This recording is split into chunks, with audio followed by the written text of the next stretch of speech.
A curfew-like situation has been imposed in Balochistan, Pakistan, following a violent military crackdown on protests against the alleged Baloch genocide.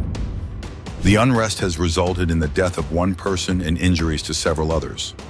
Rights activist Marang Baloch from Wajase managed to send a message, stating that security forces are shelling and firing on locals, preventing anyone from entering or leaving the city. The turmoil began after the Baloch Yakjeti Committee, BYC, led by Marang Baloch, announced at Karachi Press Club on June 13, 2024, that they would hold a Baloch national gathering in Wajase. The Balochistan government denied permission for the gathering, citing security issues. The situation escalated on July 27, with security forces detaining over 200 Balochs and opening fire on protesters in Mastung, injuring 14. Marang Baloch has appealed to international human rights organizations to condemn the violence and support the Balochs in their struggle.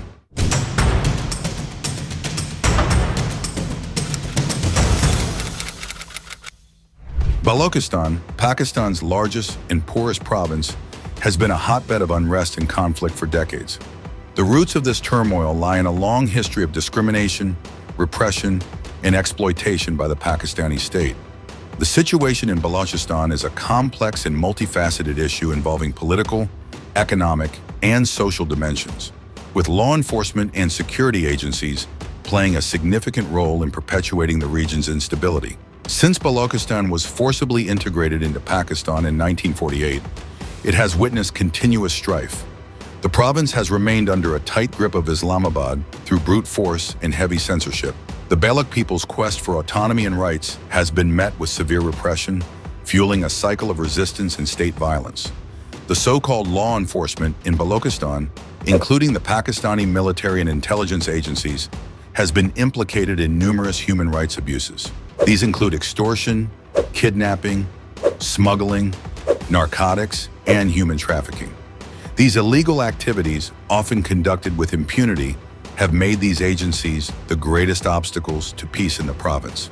The Pakistani state's preference for dialogue with subservient representatives rather than genuine Baloch leaders further exacerbates the situation. The Baloch movement gained significant momentum in 2006 with the assassination of Nawab Akbar Bugti, a prominent Baloch leader.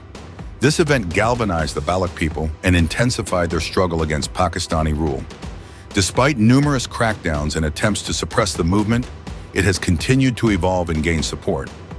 Over the past few years, the Baloch freedom struggle has intensified, partly inspired by the Afghan Taliban's success against foreign and Pakistani forces. Despite a media blackout imposed by the military, which paints a picture of a waning movement, the reality on the ground tells a different story. The Baloch movement is gaining dangerous dimensions, with increased militant activities targeting Pakistani state apparatus. The Baloch resistance operates on two fronts: militant actions and peaceful protests. The militant track has seen a rise in both the frequency and intensity of attacks against Pakistani military and security personnel. On the other hand, the peaceful protest track, exemplified by movements like the Haq du Tariq in Wajase, has mobilized large sections of the population to demand basic rights and autonomy. A remarkable and significant development in the Baloch struggle is the active participation of women. Women activists have taken leadership roles in both political protests and militancy. The case of Dr. Marang Baloch, who led a long march to Islamabad to demand justice for enforced disappearances, highlights the emergence of female leadership in a traditionally conservative society. Additionally, the phenomenon of educated Baloch women becoming suicide bombers reflects a deep sense of desperation and hopelessness. The Pakistani state's response to Baloch dissent has been marked by systematic repression, including enforced disappearances and extrajudicial killings. Thousands of Baloch activists have been kidnapped, tortured, and killed by security forces. The discovery of mutilated bodies and mass graves has only fueled the anger and determination of the Baloch people to resist Pakistani control.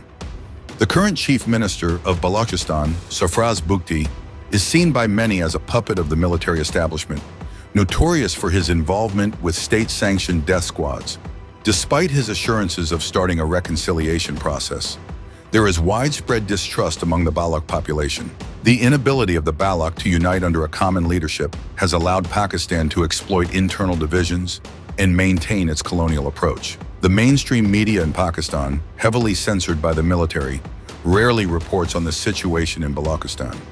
This lack of coverage creates an information vacuum, leaving the general public unaware of the ongoing crisis. Social media has become a crucial platform for disseminating information, but even this is subject to increasing censorship efforts by the state. The international community needs to pay greater attention to the situation in Balochistan.